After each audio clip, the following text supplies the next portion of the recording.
నాకు మీరు చెప్పే మే నాకు యాక్చువల్లీ నేను మా నాన్నగారికి ఫోన్ చేయలేదు. I didn't inform him, but I want to do this. నాకు చెప్పారు బిఫోరు. ఆయనకి ఫోన్ చేసి ఐ లవ్ యూ చెప్పాలి అంటే మీకు ముందే చెప్పాను. ఆయన పెద్ద లైట్గా రియాక్ట్ అయినా పెద్దగా రియాక్ట్ అయినట్టు ఫీల్ అయిపోవాలి మీరు అంతే. ఓకే, ఎందుకంటే I told you is not all అని కోపం అనేది మా ముఖం మీద కనిపించదు అసలు. ఎవరితో అయినా సరే ఎక్స్ప్లెయిన్ చేసి డీటెయిల్గా మాట్లాడతారు.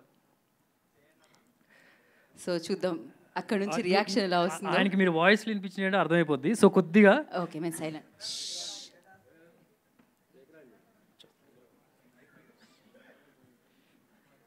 2 minutes సార్. ఇక్కడ సిగ్నల్ ఉన్నా, సిగ్నల్ లైట్గా ఉంది కదా. సిగ్నల్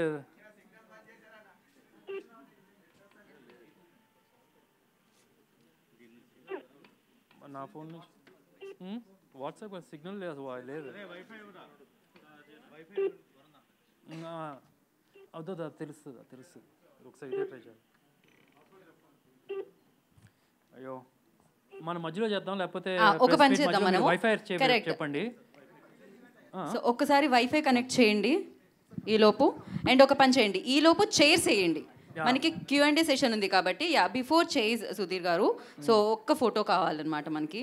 మళ్ళీ ఇందాక మనం ఏదైతే చేసామో సేమ్ రిపీట్ అనమాట. ఎస్, ఒక్క picture. షిండేజీ please join. అర్నా join.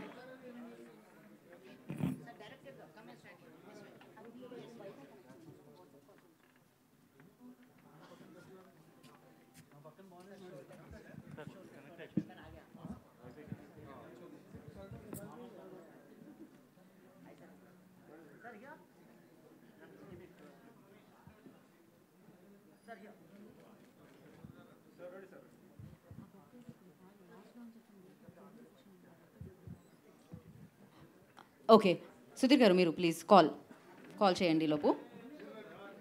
Wifi connect అయింది. అందరూ కొంచెం స్లోగా, ఏమీ మాట్లాడకుండా నిశ్శబ్దాన్ని.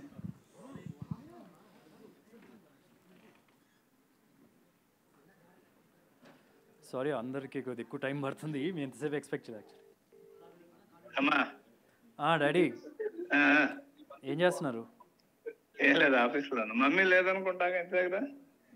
లేదు డాడీ, లేదు. మీకు మాట చెప్పాలి. చెప్పు. I love you daddy. I love you daddy. Thank you.